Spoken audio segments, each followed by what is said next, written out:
सब लोगों को एक छोटी सी सलाह देना चाहता हूं। सुनना चाहते हो तो बोलो हाँ, जोर से बोलो यार। Come on everybody, one more time, जोर से बोलो यार। और सलाह बड़ी सिंपल सी है, आज के बाद रोना मत, चाहे कुछ हो जाए। किसी को साला तुम्हारे आंसुओं से कोई लेना देना नहीं है। क्यों व्यर्थ में बहाते हो? किसी के कंधे पे सर रख के रोते हो? जिंदगी में रोना मत। रोने वाले लोग जिंदगी में आगे नहीं बढ़ते। एग्जाम्पल के साथ समझाऊंगा, जल्दी समझ में आएगा।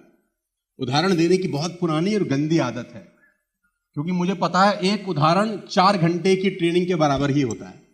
जिंदगी भर वो कहानियां याद आती हैं। कहानी बड़ी सिंपल है, आपकी स्क्रीन के ऊपर है। देखो, 2 लोगों की तस्वीर आपको दिखा रहा। एक तरफ है कर्ण और एक तरफ है, अब ध्यान से देखो और सुनो। कर्ण भगवान कृष्ण से परेशान है। परेशान क्या है? प्रार्थना करते हैं। क्या? कर्ण की तकलीफ है। क्या तकलीफ है? कृष्ण और कर्ण संवाद में है। कर्ण कृष्ण से बात कर रहे हैं। क्या बोल रहे हैं? कि मेरी मां ने जन्म देते ही मुझे छोड़ दिया है ना, मेरा त्याग कर दिया, मेरा क्या कसूर था? मैंने तो कोई पाप नहीं किया। द्रोणाचार्य ने विद्या देने से मना कर दिया। क्यों मना कर दिया? क्योंकि मैं क्षत्रिय नहीं था।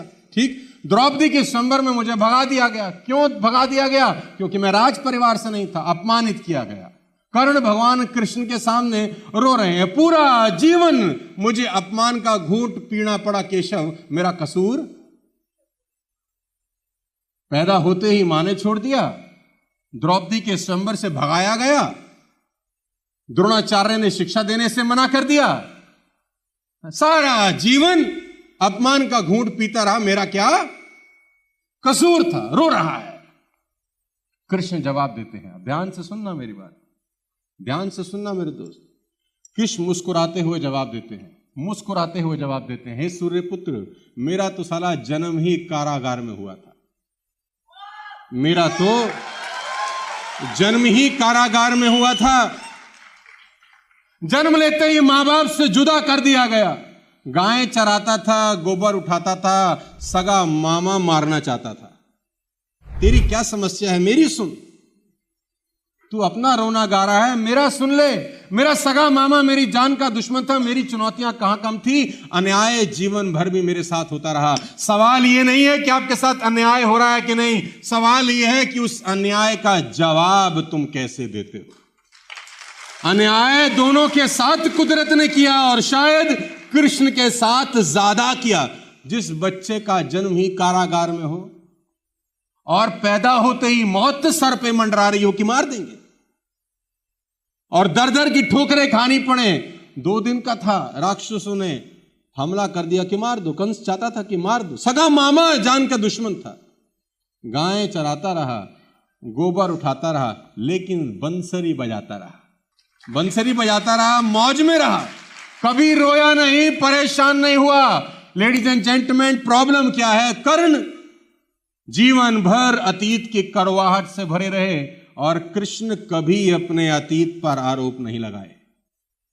कर्ण जीवन भर अतीत की कड़वाहट से भरे रहे, कृष्ण कभी अपने अतीत पर आरोप नहीं लगाए। बांसुरी बजा रहे हैं, गैया चरा रहे हैं, कर्ण पीछे देख रहे हैं, और कृष्ण, देखा जाए तो कुदरत ने दोनों के साथ अन्याय किया। कर्ण जिंदगी भर वो अन्याय भूल नहीं सका, और कृष्ण को जिंदगी भर वो अन्याय याद ही नहीं रहा। Ladies and gentleman, boys and girls, मैं आपको बता दूं, एक ने अपने आप को क्रोध के विष से भर लिया, क्रोध में रहा, सड़ता रहा, रोता रहा, और दूसरे ने स्वीकृति के अमृत से। दोनों में एक ही चीज का फर्क था, और वो था एक्सेप्टेंस। एक जीवन भर अपनी कहानी को एक्सेप्ट ही नहीं कर सका, और दूसरे ने खुशी खुशी अपनी नियति स्वीकार कर ली कि ऐसा ही है तो ऐसा ही सही। अब आपको सवाल का जवाब यह देना है कि कर्ण की तरह रोना है या कृष्ण की तरह जिंदगी में उत्सव मनाना है। यह सवाल आपके ऊपर है मेरे दोस्त, ये सवाल आपके ऊपर है। और फर्क क्या है? रोता हुआ कर्ण आखिरी में मौत को प्राप्त हुआ, और हंसते हुए कृष्ण की पूजा युगों युगों तक होती रहेगी। तो सवाल ये नहीं है कि जिंदगी में आप परेशान हैं कि नहीं, चैलेंज है कि नहीं। सवाल ये है उन परेशानियों और चैलेंजेस का जवाब आप कैसे तुम में से किसी का जन्म कारागार में हुआ है क्या? मेरा भी नहीं हुआ। तुम्हारे में से किसी का सगा मामा तुम्हारा मर्डर करना चाहता है? सगा मामा ने सुपारी दी है तुम्हारी? नहीं दी। हां, तुम में से कोई गोबर उठा रहा है रोज? नहीं उठा रहा। तुम 100 करोड़ गुना बेटर हो ऐसे व्यक्ति से, लेकिन देखो आदमी चाहे तो कहां से कहां। रोना, कोई भी कहानी आ जाए ना, रोना